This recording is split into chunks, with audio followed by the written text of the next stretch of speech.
sa pag-iikot. Palapakan po ulit natin number 34, Attorney Raul Lambino!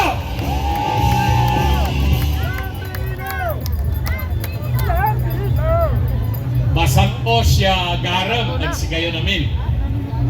Naimbag nga malang katakayamin ako. Mayong hapon kaninong tanan. Mayang pagkat manabot kay Kongan. Magandang hapon po sa ating lahat. Magandang umaga, magandang tanghali, magandang hapon, magandang gabi sa ating mga kababayang overseas Filipino workers na nanonood po ngayon. At alam ko po na sila ay nakikinig, nag-oobserba kung ano ang gagawin natin o ginagawa po natin ngayong May 1. Ito ngayon ay Labor Day, sabi nila araw po ito ng mga manggagawa. At ito ang panahon para alamin natin ang totoong sitwasyon ng ekonomiya ng ating bansa, ang sitwasyon ng kabuhayan ng ating kapwa Pilipino, kung ang ating bayan ba ay umuunlad o hindi, kung ang mga Pilipino ba ay nagugutom o busog. Sabi sa akin, kaninang tanghali pa raw po kayo naririto. Nag-march na po kayo o nag-motorcade tulad ko.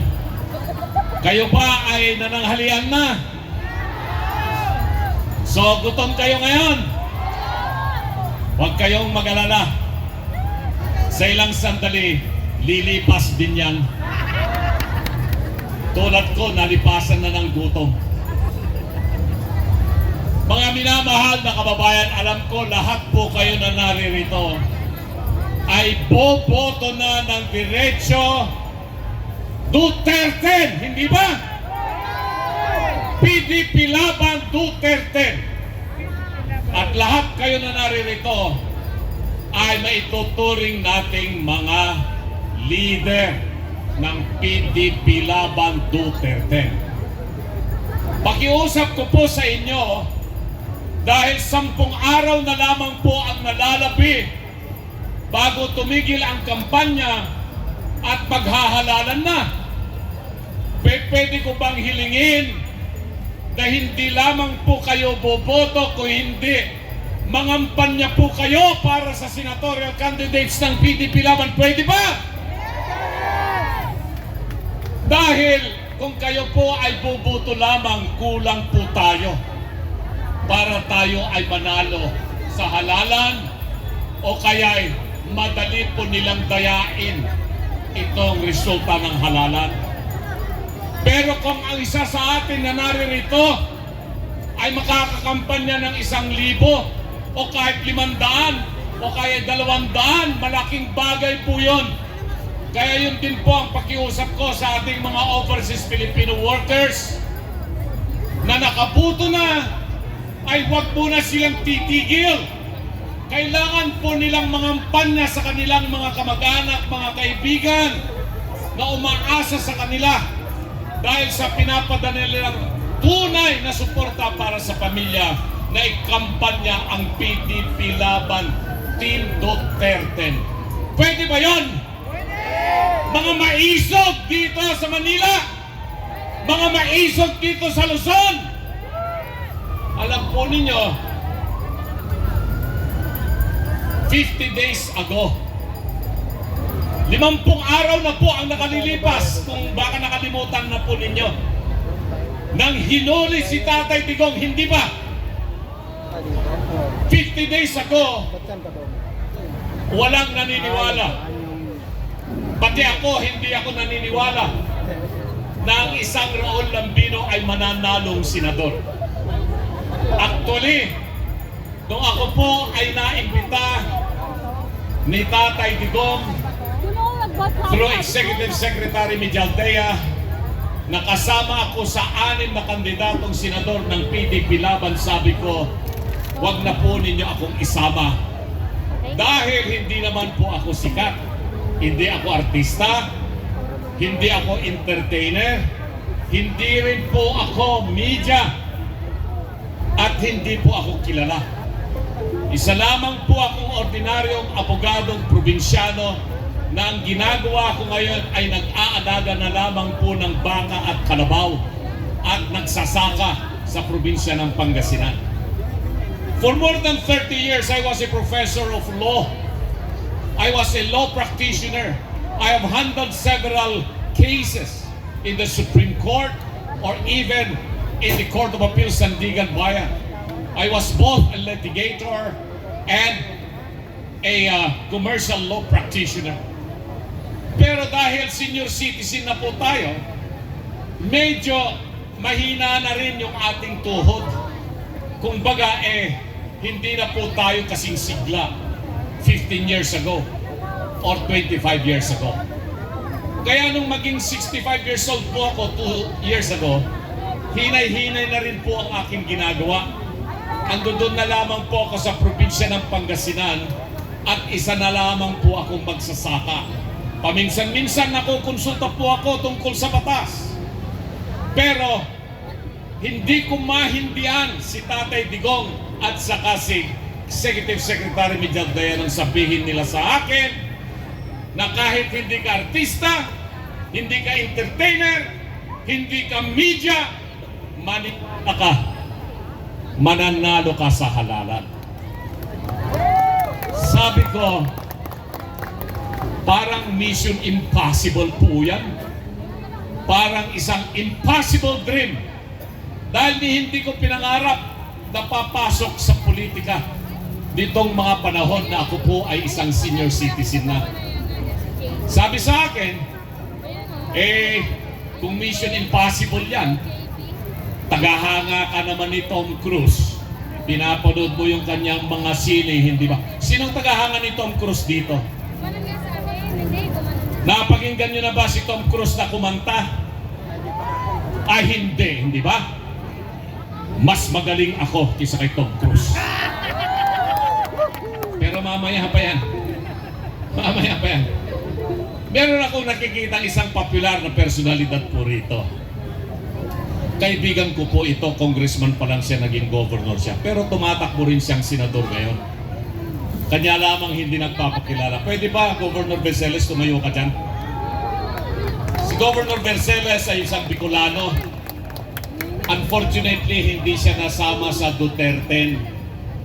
Hindi siya nasama sa grupo na inendorso ni Tatay Digong o ni Bibi Sara. Pero magaling na tao po ito. Isa sa Bicolano na aking nirerespeto, si Governor, Congressman, former Immigration Commissioner Leandro Berceles. Sir, salamat at naririto ka. 10 lang naman po, di ba? Yung kandidato natin sa Duterte, merong 4 dyan na binanggit na yung mga pangalan, hindi ko na po babanggitin. Baka naman po maisipan po ninyo na isama ang isang Leandro Berceles sa Senado, okay lang po sa akin yan. Mga kababayan, mga issues na dapat po ninyong maintindihan sa halalan na ito. Ako, hindi po ako magpropromisa kung ano ang gagawing mga batas. Basta alam ko kung paano gumawa ng batas. Naging legal technical assistant ako sa Kongreso ng Pilipinas na mahabang panahon. Naging chief of staff ako sa Senado. Naging consultant ako sa Commission on Appointment. So, pagbalangkas ng batas, pagkikipagdebate, kung ano man po yan, alam ng isang attorney Lambino ang gagawing mga batas. Ang masasabi ko lamang ay dapat mas kalidad na batas ang mga dapat gawin. At yung mga nandyan ng mga batas na hindi na po tumutugon sa mga pangangailangan ng bayan at ng mamamayang Pilipino, dapat silang baguhin, ripasuhin at pagtibayin upang magiging angkop sa kasalukuyang sitwasyon. Tulad lamang po ng Foreign Investment Act. Ayan, nung ako po ay nasa Kongreso ng Pilipinas bilang isang legal assistant, kasama po ako doon sa mga staff na gumawa po ng Foreign Investment Act. Ganyan din ang Foreign Service Act. Ganyan din yung AFP Modernization Act, Business Conversion Development Authority, Solid Waste Management Act, at iba't iba pa. Pero yung mga batas na yan ay mga 20 taon na. 30 taon na. Matatanda na yung mga batas na yan at hindi na angkop sa sitwasyon ngayon dahil nga po sa mabilis na teknolohiya at siyentipiko na nangyayari sa buong mundo. Ganyan din ang Local Government Code of 1991. Ang tagal-tagal na po yan. Bakit hanggang ngayon hindi pa rin natin mapaunlad ang agrikultura sa probinsya? Dahil ayaw bitawan ng national government ang kapangyarihan pagdating sa pagsuporta sa agrikultura at sa kasama magsasaka at mangingisda. Tangan-tangan pa rin yan ng national government na sana ang local government units, yung mga leader na magagaling, ay sila dapat ang mauunang magbigay suporta sa ating mga magsasaka. Ripasuhin lang natin yan, madali lang pong gawin yan. Pangalawa, yung issue sa corruption. Matagal na yan. Panahon pa ng mga Kastila. Dumating mga Amerikano. Nangyari yung panahon ng Hapon. Naging sabi nila kasarin lang ng Pilipinas. Hindi po nawala ang korupsyon. Lalong lumala ang korupsyon sa administrasyong ito. Ngayon ko lang nakita yung walang tahasang pangungulimbat sa bayan. Tinatawag ko po yan institutional corruption na hindi nangyari sa mga nakaraang administrasyon. Ano po ang dapat gawin? May mga nagmumungkahi, patawan na lang ng death penalty yung mga korap. May mga nagsasabi rin na baguhin natin yung sistema ng ating pamahalaan. Baguhin natin yung ating pagiging tao, sabi ng iba. Na ang problema ay hindi yung sistema, kung hindi yung karakter ng tao. Lahat po yan ay totoo. Pero sa tingin ko sa issue ng corruption, umpisahan natin ngayon sa halalan na ito na magkaroon talaga ng tunay na boses ang tao.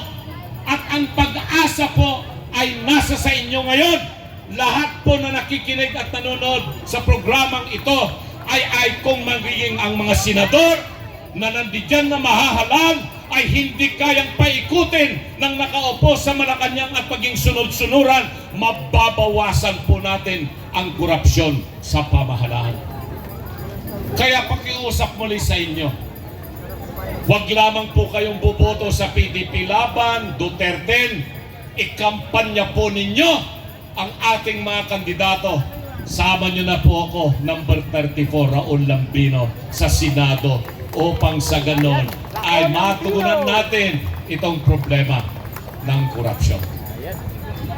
Pangatlo na gusto kong ipaliwanag sa inyo, ang seguridad ng bansa ay namimiligro sa dalawang bagay. Una, peace and order situation sa bansa.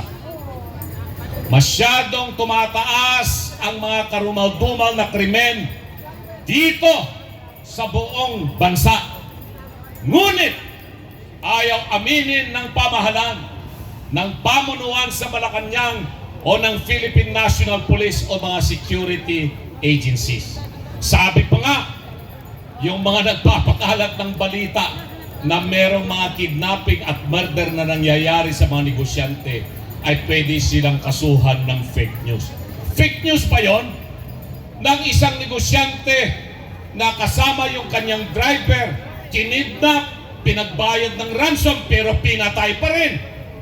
Nakita natin yan, nabalitaan natin. Fake news ba yon? Ng isang kandidatong mayor ay bigla na lamang binaril doon sa Rizal, munisipyo ng Rizal, doon sa Cagayan, namatay. Fake news ba yon? Nagkaroon ng massacre sa Antipolo, maraming pinatay. Hindi ba nakakabahala? Fake news ba yung napalathala na pinatay ni isang Koreano dyan po sa Angeles?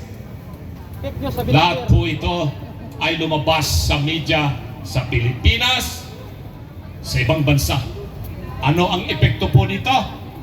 Takot yung mga mamumuhunang Pilipino, lalo na ang mga dayuhan, na dalhin nila yung kapital dito sa Pilipinas upang sana magkaroon ng malawakang negosyo, magkaroon ng trabaho, magandang sweldo ang Pilipino, na iyon ang dahilan kung bakit naririto na tayo ngayon.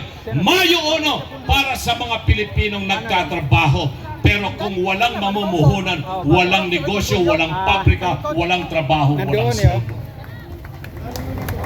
Sana ba yun? Peace and order.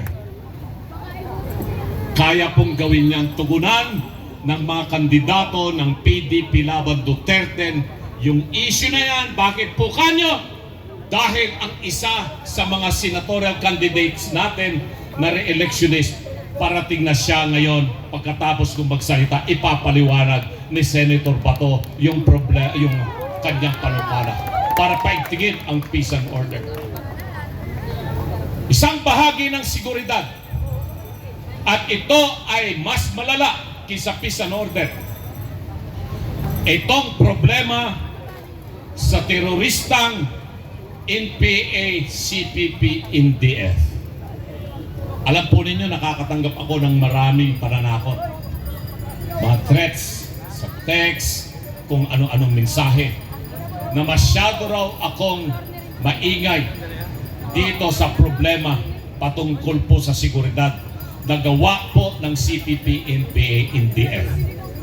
Bakit po kanyo? Ito, tahasan kong sinabi noon pang 2 buwan nakakaraan na merong ugnayan ang pamahalaan ngayon at ang CPP, NPA para pabagsakin ang mga Duterte. Correct. Meron silang ugnayan at kasunduan na lahat ng mga tumutuligsa sa pamahalaan ay pabagsakin. Sila rin ang nagtrabaho ng una upang sa ganon ay masampahan hindi lang si Pangulong Digong, kung hindi si VP Sara doon sa ICC, at trinatrabaho po nila na maigi na ma-issuean kaagad ng warrant of arrest si VP Sara, si Senator Bato at iba pang mga opisyal ng pamahalaan patungkol po dyan sa tinatawag nilang extrajudicial killing, at nang sa ganon ay maibiyahe rin VP Sara at iba pang opisyal na hindi tumutugon, sumasang-ayon sa kasalukuyang pamahalaan at dadalhin doon sa ICC. Payag pa ba tayo na ganon? Hindi tayo papayag. Hindi tayo papayag. Dahil po dyan, sinabi ko kanina na retirado na sana ako sa pagiging isang abogado. At ako na lamang po ay nagbubungkal ng lupa doon sa Palayan, sa Pangasinan. Dahil po sa nangyayari ngayon, anuman ang magiging resulta ng halalan na ito, ang isang Raul Lambino ay babalik bilang isang abogadong magtatanggol sa karapatan ng bawat mamamayang Pilipino. Iyan! Lambino! Lambino! Lambino! Maraming salamat po. Yan ang isa sa dapat yung isipin sa halalan na ito. Yan ang malalang problema. Ang national security ng Pilipinas ay namimiligro dahil po sa ugnayan, kasunduan ng pamahalaan at ng CPP, NPA, NDF. Pero mo yan, sila rin ang naging nangunguna sa pagsampa ng impeachment kay VP Sara, hindi ba? Sila rin ang napakaingay upang sa ganon ang isang VP Sara ay mapatanggal sa pwesto at hindi na siya magiging Pangulo ng Pilipinas. Sila ngayon namamayagpag sa Kongreso. Kung magkano ang tinanggap ng isang congressman nung siya ay pumirma doon sa impeachment, ganon din ang tinanggap ng kanilang mga representante. 150 million ba? Bawat isa sa soft projects na binigay nila. AKAP, TUPAD, AX, MAEF at kung ano-ano pa. Plus another 3 billion ba na mga hard infra kuno na Ito ay mga flood control, flood mitigation, cut ice, etc. etc. Na kung saan magkano ang kickback, magkano ang komisyon, magkano ang kinikita ng mga kongresistang sila rin ang kontrakto. Ganyan din ang natanggap nitong mga congressmen na kasapi sa party list na sinusuportahan ng CPP, NPA, NDF. Pera ng taong bayan, pinaghirapan ng mamamayan na buwis na pinayad sa pamahalaan, gagamitin nila ngayon ang pera na yan upang sa ganon ay pabagsakin ang pamahalaan. Uunahin muna nila mga Duterte at mga kakampi ng mga Duterte. Pagkatapos yan, kung sino man nakaupo sa Malacanang, yun ang isusunod nilang titirahin hanggang sila na ang mamumuno dito sa ating pamahalaan. Payag ba tayo sa ganon? Hindi po tayo papayag. Kaya kailangan po ang inyong pangangampanyang maigting para sa PDP laban Team Duterte na mga senatorial candidates. Panghuli, nabanggitin ko po sa inyo. Bigas, bigas, bigas! Magkano ba ang bigas dito sa Metro Manila ngayon? 50. 60 yung maganda per kilo po yan, ha? Sino ti Ilocano dito? Yapo kanya, yato na ti Ilocano dito. Amom na niya tikayat ng ibaga di pagpag. Sinong Pangasinan dito? Makatalos kay Pangasinan, makasalita ka. Antang sugabay ito ni Bagamay, umak. What is that? Sa aming mga Ilocano at Pangasinan, pag sinabong mong pagpag, ito yung durog na bigas. Umikot po ako rito sa Luzon. Doon po sa siyudad ng Alaminos, Pangasinan, ang benta po nila ng pagpag. Yung durog na bigas, 20 pesos nga po yun. Pero meron pa pong kasamang kunting ipa. 20 pesos yun. Ipinapakain po yung pagpag sa itik, sa pato, sa manok. Hinahaluan nila ng darak. Yun ang 20 pesos. Eh ano itong 20 pesos ngayon na bigas? Sa Bisaya, gaano ba karami yung bigas ng NFA na pinamimigay po nila ngayon ng 20 pesos?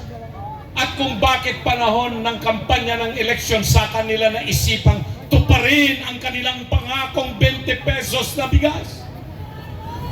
Magkano ba ang puhunan ng bigas na yan na nasa Bisaya?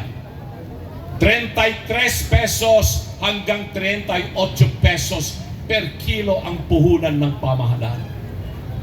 33 to 38 pesos. So ibebenta nila ng 20 pesos. Eh di lugi ang pamahalaan ng 13 hanggang 18 pesos, hindi ba? Yes! Sino ang magbabayad nun? Tayo! Tayong mga mamamayang Pilipino. Hindi lamang po yung bibili ng bigas na 20 pesos ang magbabayad ng 13 hanggang 18 pesos. Kung hindi, tayong mga taga Luzon, taga Maynila, taga Mindanao, at iba pang mga tao sa Visayas na hindi naman sila bibili ng 20 pesos. Pero, kailangan nilang gawin yun eh. Dahil yung mga kandidato nilang senador, bagsak na nga sila sa Mindanao, hindi sila makapag-rally sa Mindanao. Hindi sila makapag-motorcade sa Mindanao. At ganun din sa Visayas, hindi na rin sila makapag-meeting at makapag-rally. Takot na takot yung kanilang mga kandidatong mga local officials sa Cebu, sa Negros at iba pang mga probinsya. Kaya naisipan nila, baka sakaling maisalba natin ang Visayas, magbigay tayo, mag-vote buying tayo ng 20 pesos na bigas.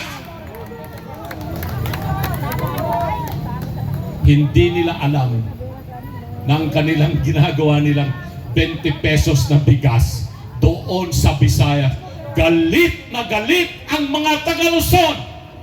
Galit na galit ang mga taga Metro Manila. Dahil ang mga Bisaya, sino mga Bisaya dito man? Bakit? Matakaw ba kayo sa bigas, ma'am? Hindi ba? Mas gusto niyong kainin mais at saka kamoting kahoy, hindi ba? at siyempre karne at saka isda, hindi ba?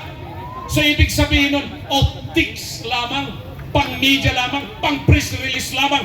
Bakit hindi nila dalhin yung 20 pesos na bigas dito sa Metro Manila at Luzon at bilhin natin lahat yung bigas na 20 pesos na yan?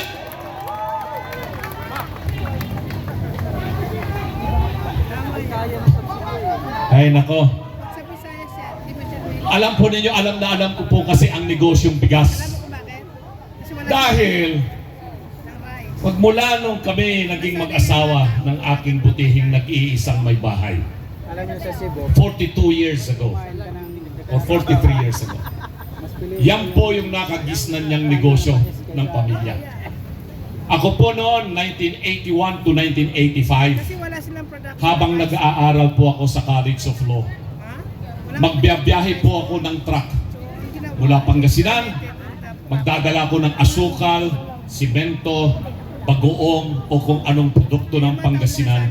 Ibiyabiyahe ko po yan patungo po ng Cagayan Valley. Umpisahan ko sa Nueva Ecija. Magtitinda na po ako roon sa mga bayan-bayan. Lupao, San Jose, Santa Fe, Nueva Vizcaya hanggang makarating po ako ng Tugigaraw kung saan ko mabebenta lahat yung mga produktong galing ng Pangasinan.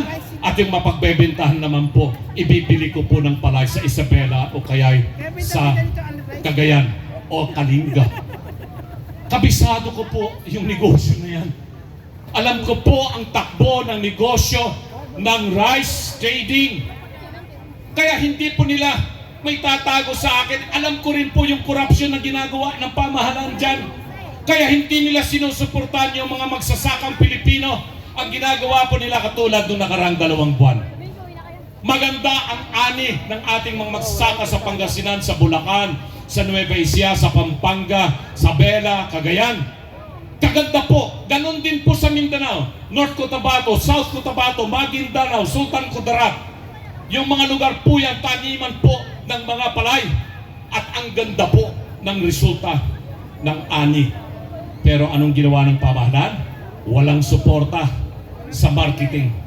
Hindi sila namili ng palay. Dahil mas gusto nilang mag-import na lamang sa Thailand, sa Vietnam, India, Cambodia, at pati na rin sa China.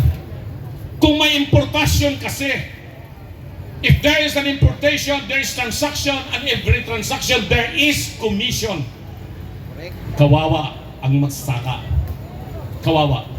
14 pesos, 15 pesos, 16 pesos per kilo ng palay ang bintahan. Sinong nakinabang? Mga traders, middlemen. Pero yung magsasaka, lugi siya. 120, 140 kabans ang kanyang inani sa isang ektarya, pero nabinta lamang ng 14 pesos, 15 pesos per kilo yung palay. Patay si magsasaka. Tapos ngayon, ang pamahalaan magbibigay ng murang-murang bigas, 20 pesos sa ating mga kababayan sa Bisaya. Bakit po? Gusto po nilang itong eleksyon na ito. Naubusan na sila ng perang pang-ayuda. Ubus na yung budget ng 2025. Tapos na yung akap. Wala na yung 3,000. Wala na yung 5,000. Sinong nakatanggap dito ng 5,000, 3,000? Honest lang. Oh, okay lang. Binulsa mo yan. Pero alam ko, Duterte ka pa rin, hindi ba? Yes! Alam ko. Kaya wala na silang may bibigay na ayuda ngayon. Ang kanilang ibibigay na susunod itong mga 10 araw na nalalabit manggagaling na sa bulsa nila. Yung ibibigay sa mga butante. At alam niyo yung mga politinggunan, masakit sa kanila na ilabas yung kanilang pera sa bulsa at ipamigay. Kung meron pa silang makukuhang pera sa gobyerno, kukunin nila. At ito ngayon ang naisipan nila. Bigas! Bigas! Bigas! Ipapamigay po nila ng 20 pesos. Vote buying po yan. Hindi ko alam kung kukuha sila ng approval sa COMELEC para sila makapagbigay. Dahil walang guidelines yan. Hindi katulad ng 4Ps. Yung Pantawid Pamilya Program Transfer, Conditional Transfer. Merong guidelines. Pero lahat ng ibang ayuda, wala. Kagagawan na lamang po yan ng mga congressmen at mga senador. Tapos ngayon, ito, bigas. Yung sa kanila, Pero hindi dapat ilabas. alam na po ng mga taong bayan yan yung issue. Maliwanag na po sa kanila.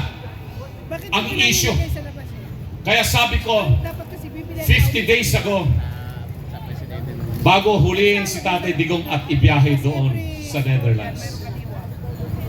Doon ko bibili. Mission impossible. Impossible dream.